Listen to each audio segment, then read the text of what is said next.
The security guard's hand was already on Manny's shoulder. "Sir, you need to leave. Now." No one at that high-end party recognized him. Not the security team.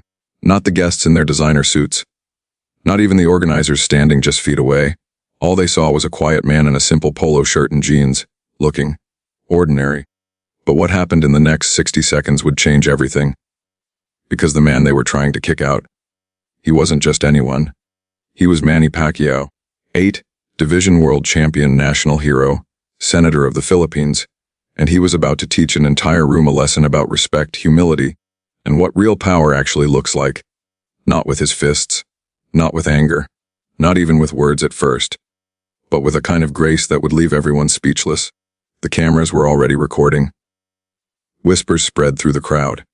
The security guard doubled down, more aggressive now, convinced he was dealing with a party crasher. I said, "Move. Don't make me call backup." Manny stood there, completely calm, hands relaxed at his sides.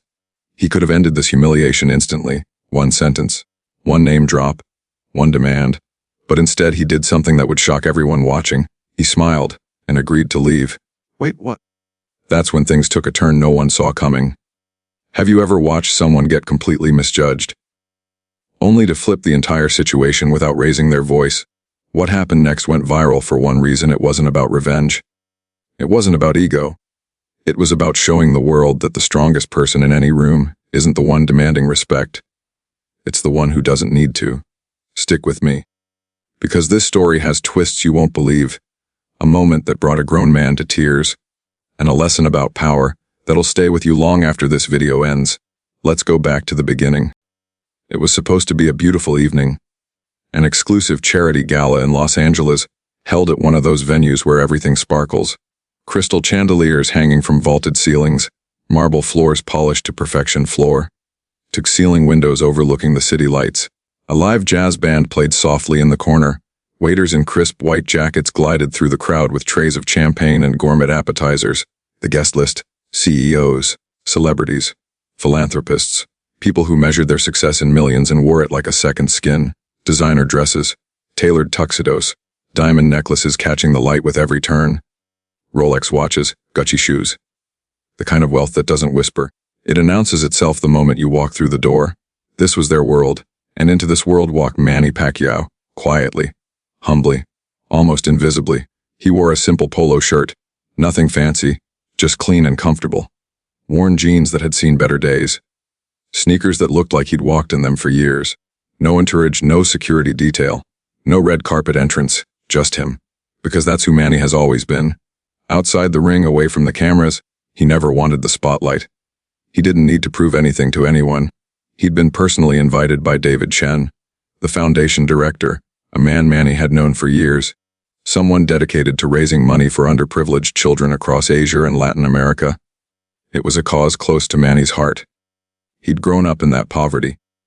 He knew what it meant to go to bed hungry, to fight not for glory but for survival, to watch your mother struggle just to put food on the table.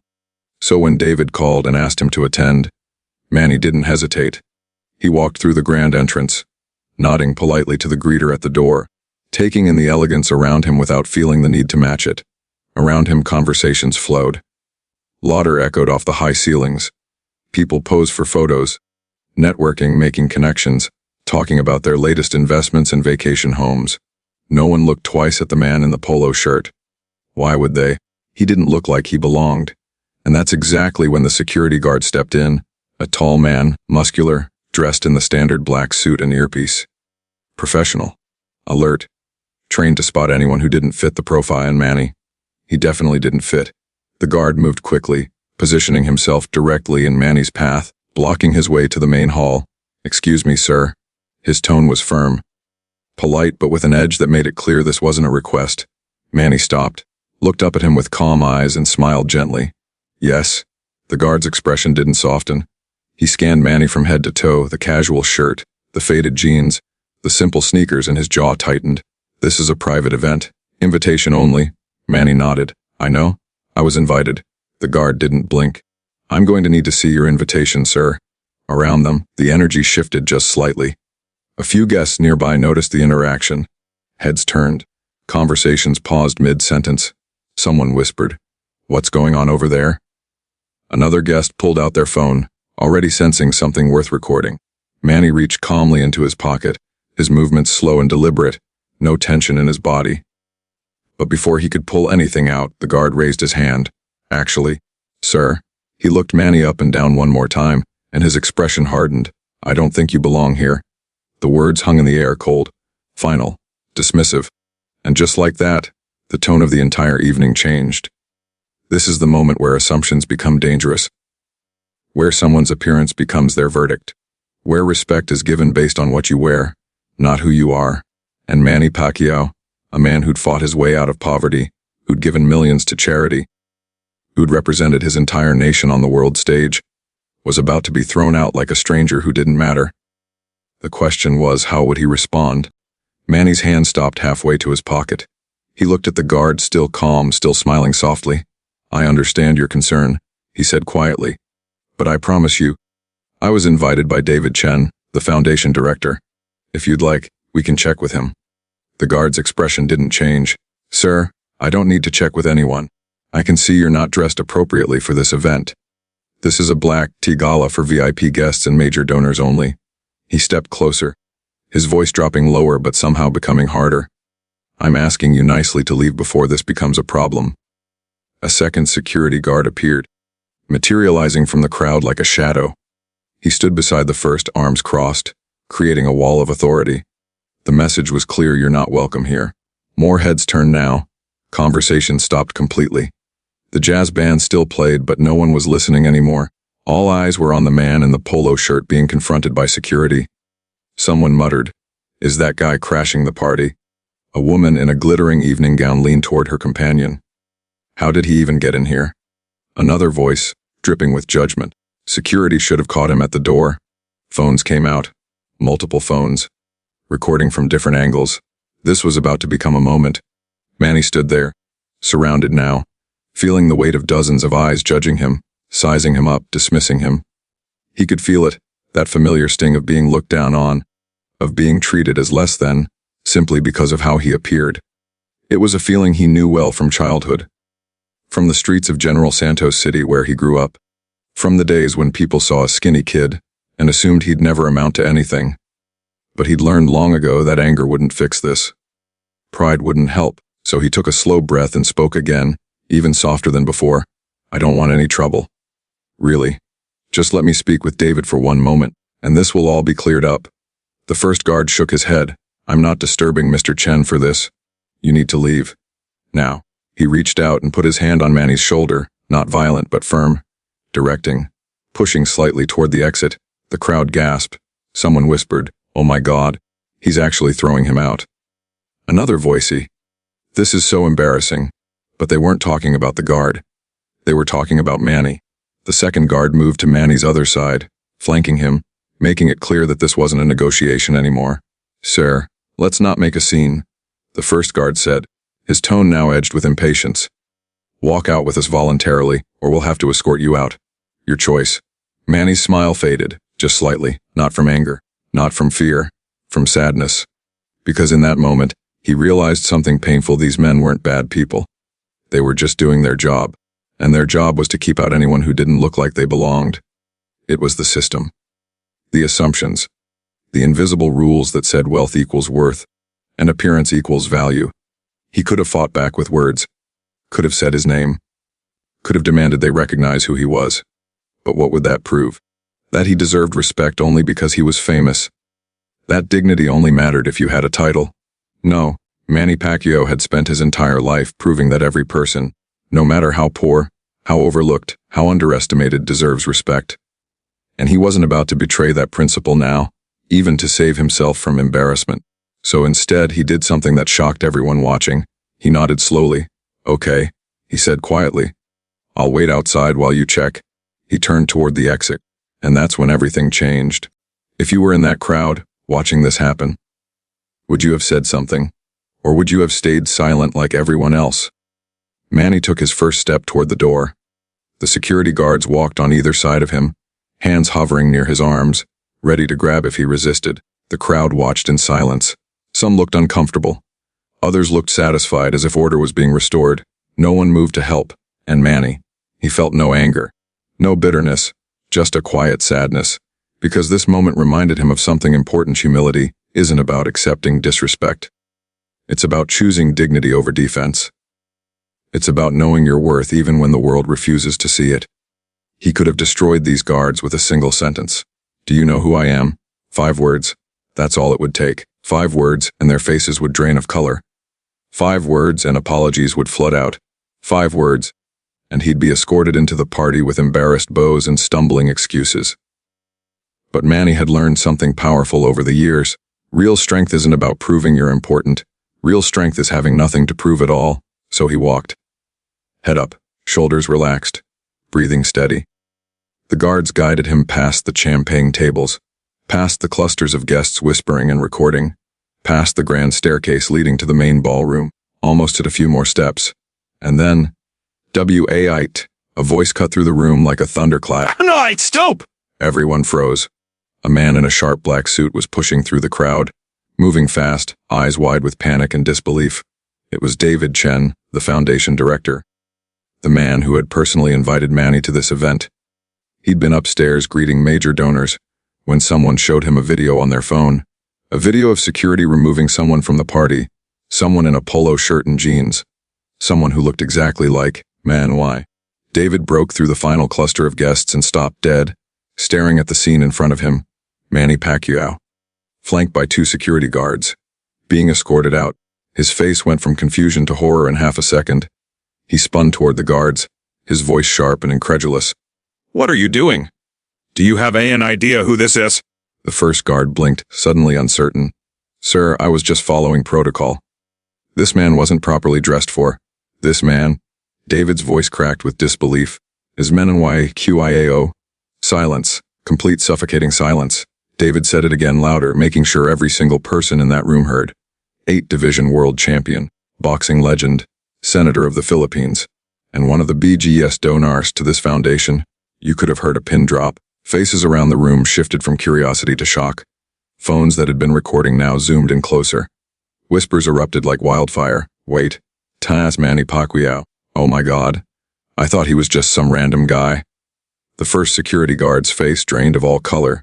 His hand, still hovering near Manny's shoulder, pulled back like he'd touched fire. I didn't.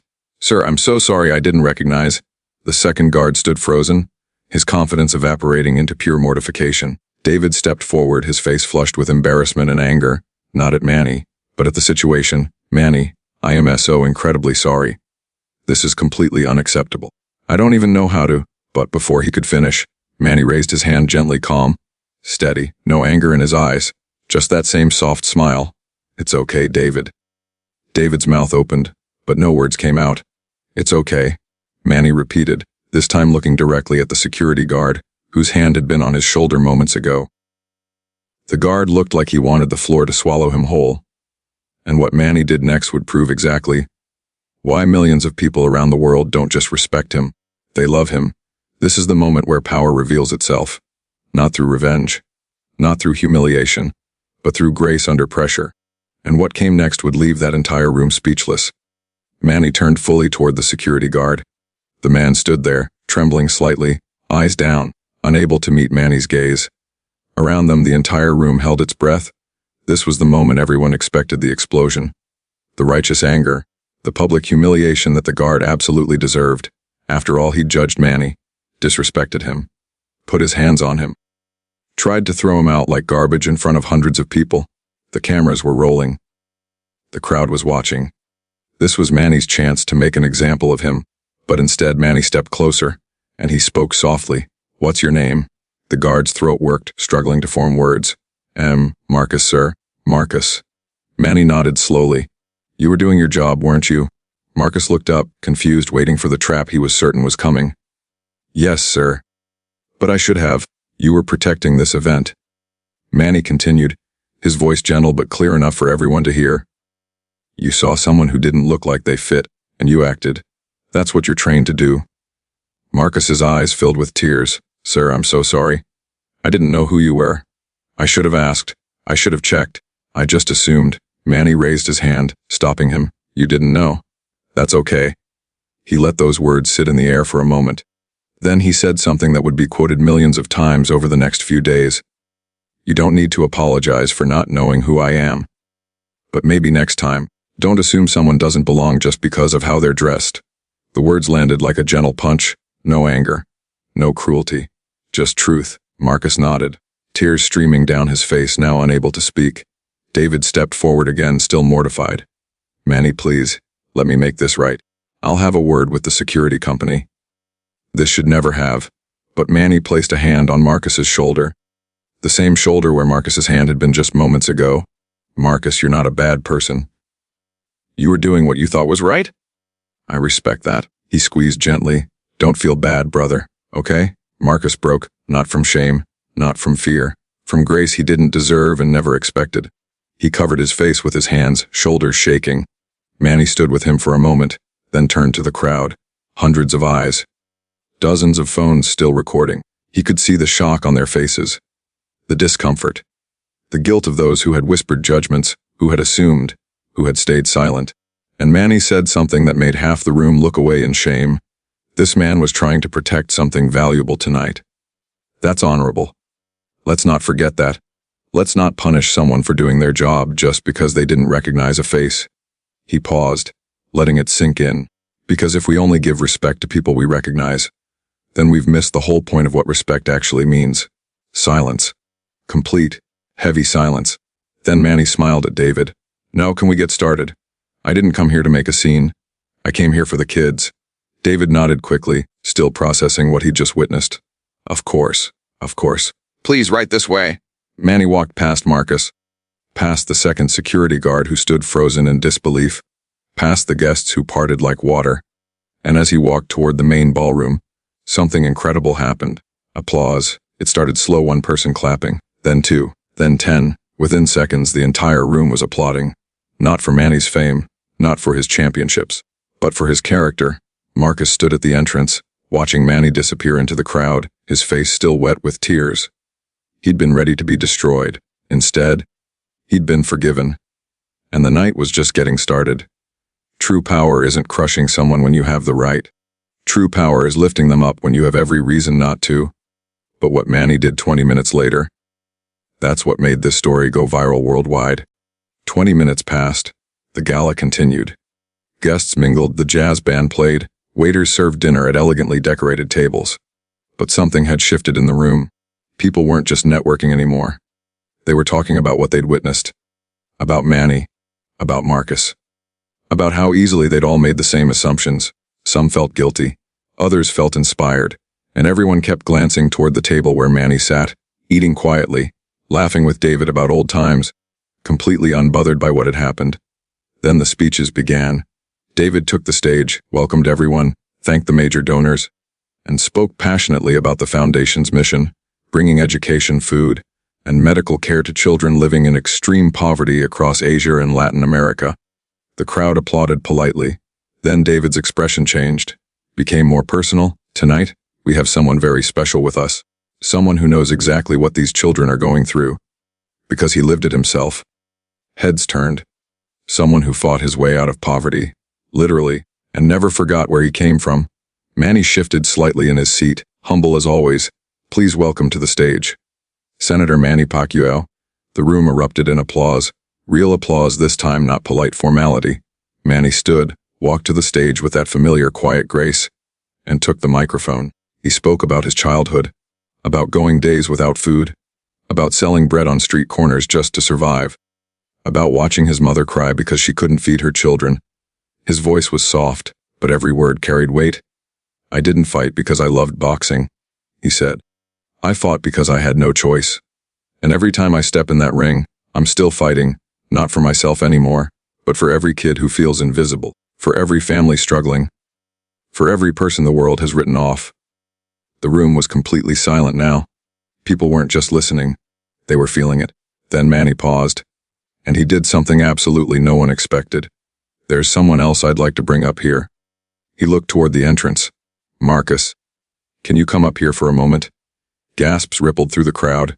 Marcus, the security guard, stood frozen near the door, his eyes wide with panic and confusion. David gestured encouragingly. Go ahead.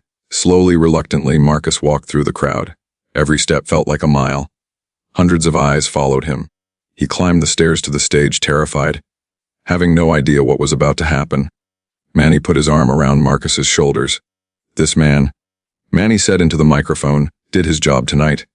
He saw someone who looked out of place, and he acted to protect this event. That takes integrity. Marcus stood rigid, barely breathing, and when he realized his mistake, he didn't make excuses, he owned it. He showed genuine remorse.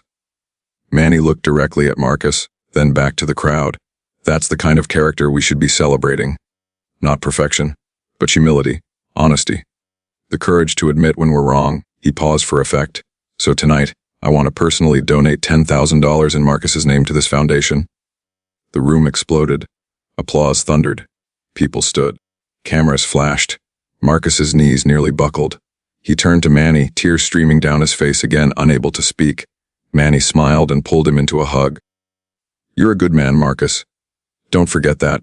Marcus broke down completely, sobbing into Manny's shoulder while hundreds of people cheered. It wasn't just a moment, it was a lesson. By the next morning, the video was everywhere. Twitter, Instagram, TikTok, YouTube. News outlets picked it up. Sports channels, motivational pages. Within 48 hours, 20 million views. Then 50 million. Then over 100 million. People didn't share it for the drama. They shared it because in a world drowning in ego, revenge, and cancel culture, Manny Pacquiao showed them something rare, power wrapped in humility, strength expressed through grace, and a lesson that money can never buy. Explanation. People are starving for examples of mercy, of second chances, of leaders who don't just preach values, they live them, and this moment gave them exactly that. The story could have ended there. Security guard misjudges celebrity. Celebrity embarrasses him. Everyone moves on, but that's not what happened, because 3 days after the video went viral, Marcus posted something on social media that made the story even more powerful.